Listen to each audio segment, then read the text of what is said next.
Chapter 9 Tianchen Palace. Gao Min was practicing his martial arts. His personal attendant saw that his teapot was empty and went to rebrew some more.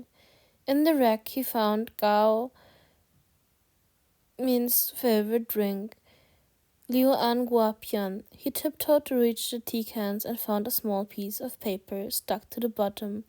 He looked around quietly, saw no one, and quickly removed the piece of paper. He unfolded the small square of rice paper and found only 4 words. Send Gao Min home. This was a simple job. The servant let out a relieved breath and burned the paper over the stove. He went back into the practice room and raised the teapot, indicating that his master should take a little break. Gao Min was indeed tired, so he put the sword back into the scabbard and wiped away his sweat while he got a cup. Master, when your slave left the palace to buy supplies, I met grandmother by the shopkeep. She said that her home's Chinese scholar tree had blossomed. It was fragrant and good-looking. Master, can you remember? We loved to climb the trees to pick fruit for grandmother when we were younger. The attendant suddenly opened.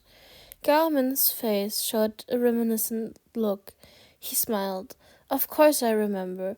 After we picked the Chinese scholar tree, grandmother would never let us leave. She made us sit and watch her chop seasonings, then made us Chinese scholar tea buns. Even the imperial chef doesn't compare to her buns.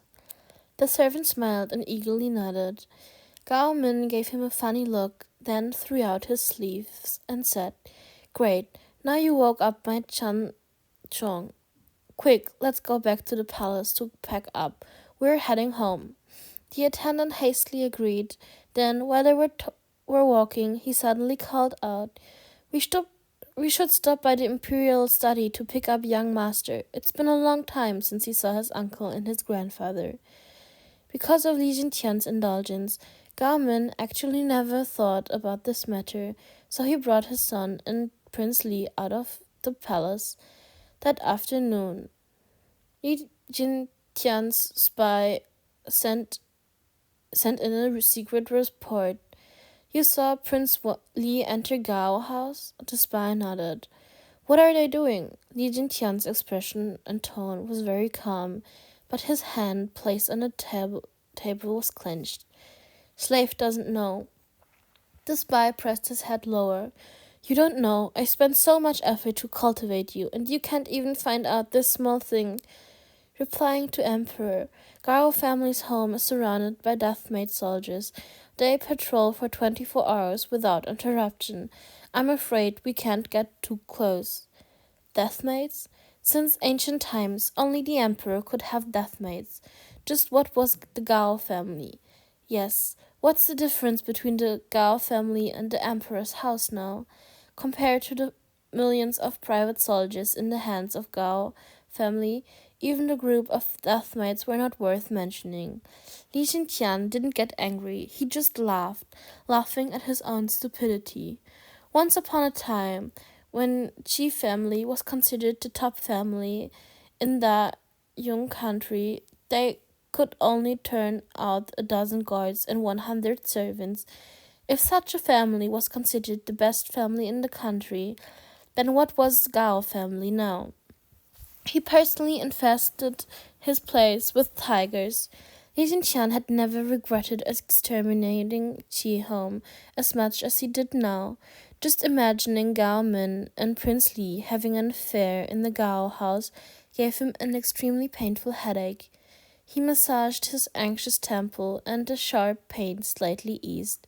He opened, Continue observing at a distance. Don't relax. Now, what about Sixth Prince's injury? He'd banned Sixth Prince for half a year in punishment. Li Jintian had his own consideration. One was to allow him to hide from Gao, father and son. And secondly, it was to give him time to recover from his injuries. The doctor you secretly sent returned early. He said that the prince's injury would have no serious consequence. He will better after 2 months of rest.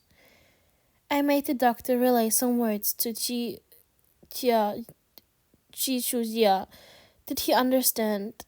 Li Jintian tensed up. He didn't want Sixth Prince to be conspicuous, so he ordered Shi Shujie to claim that Sixth Prince's knee bones was scrapped, so he couldn't do any strenuous exercise in the future. A prince who could not inherit the throne would not enter Gao family's eyes, so they needed to keep things secret.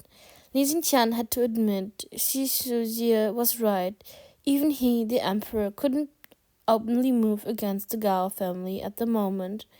He could tolerate the arrogance of Gao family's domineering, but he couldn't endure Shi Shujie's misunderstanding. He was afraid Shi Shujie would think that his punishment was because he wanted to get rid of Sixth Prince. After all, everyone knew that he greatly favored Gao Men, father and son. Shi Shujie said that as long as you order it, he and Sixth Prince will always comply. After listening to this, Li Jintian's eyes turned hot and humid.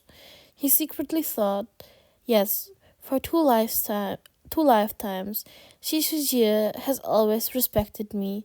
How could he feel resentful and misunderstand me?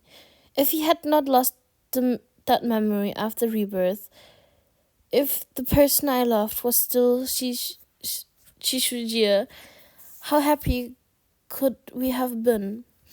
Thinking of this, Li Jintian suddenly felt exhausted. He sent a spy away, then hid himself in the shadows, his thoughts unknown. Gao Men was out at war for 2 or 3 years, so he was no longer able to bear the confinement in the palace. He'd secretly took his son out to play, so now he often brought him to visit Prince Li. He knew that Prince Li had deep feelings for himself, but he was grateful for all his kindness, so he didn't refuse his companionship. He also wanted his son to get closer to him. Prince Li was a powerful royalty. He would be a big help to his son. In the normal path of fate, Gao Men being close to Prince Li only made Li Jintian feel a bit of jealousy, but now that he'd completely lost Li Jintian's trust, being close to Prince Li pushed Li Jintian to madness. After receiving the secret report, Li Jintian's initial anger had turned into insidiousness. His change in mentality was pushing him to a very dangerous edge. Just one more push and he would be completely irrational. Just for how to push him, Zhu Yunsheng had long ago planned it out. If Gao Men had left him alone, he wouldn't have been able to use this move. But Gao Men hated Shi Shujie. He was obviously going to provoke him. One day, while Gao Men was in the barracks, the imperial study had a half day. Li Shuyan stayed in the Yangxin temple to keep his emperor father company. At noon, the attendants brought in lunch and respectfully served the two masters. "Father, have you recently gotten a tribute of red bayberry?"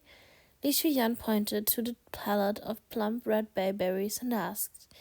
"Yes, 2 baskets of tribute. Take a basket back if you like it."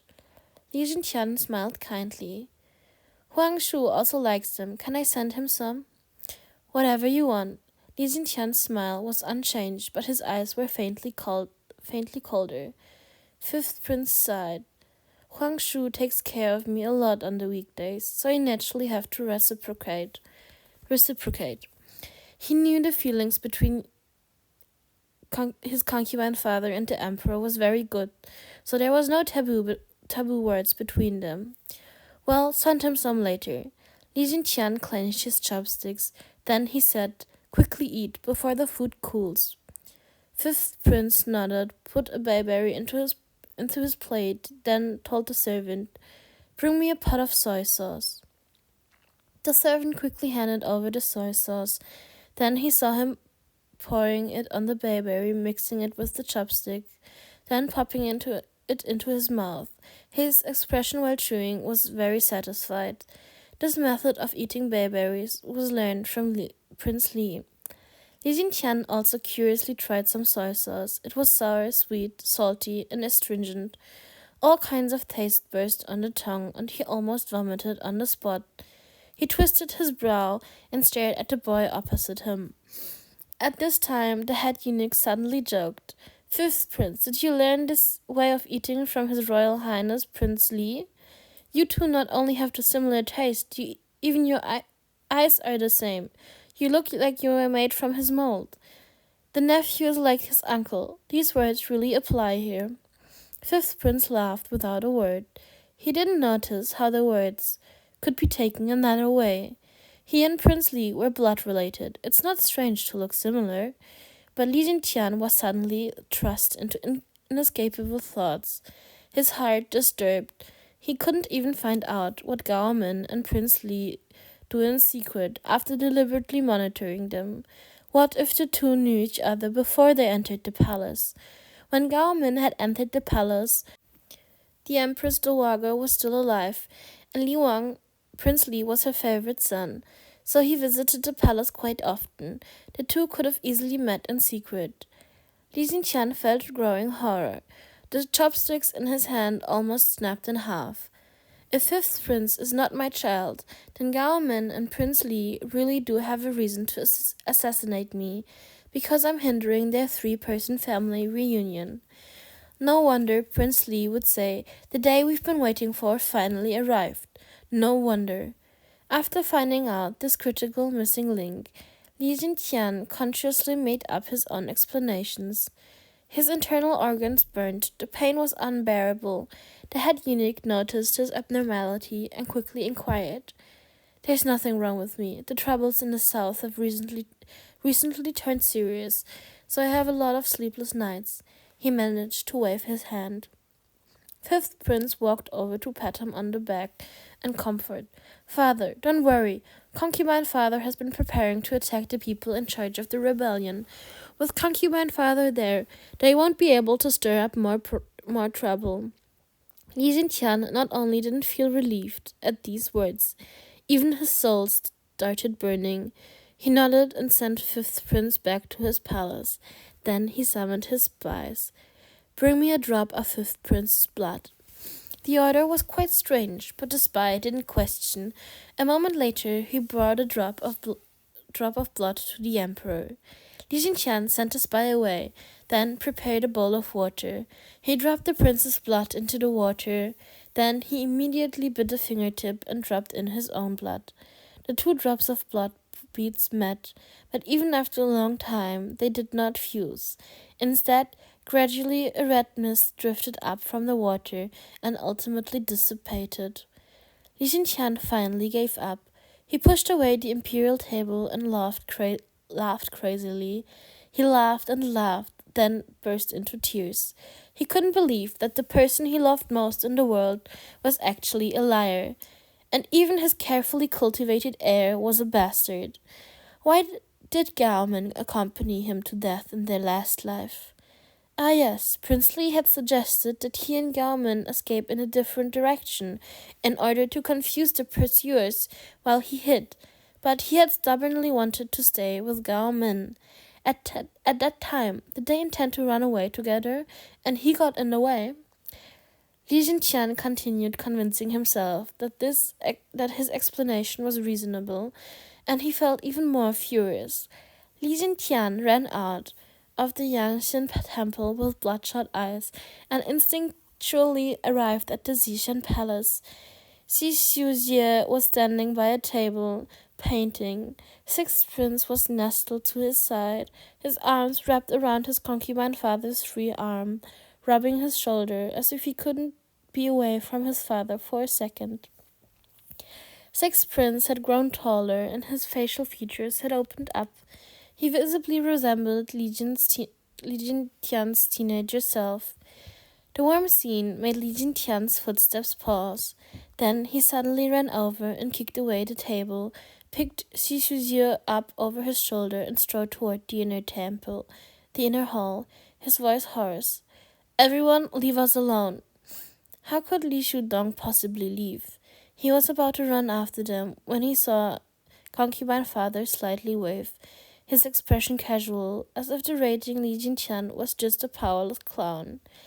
Li Shudang clenched his teeth, but stopped running after them.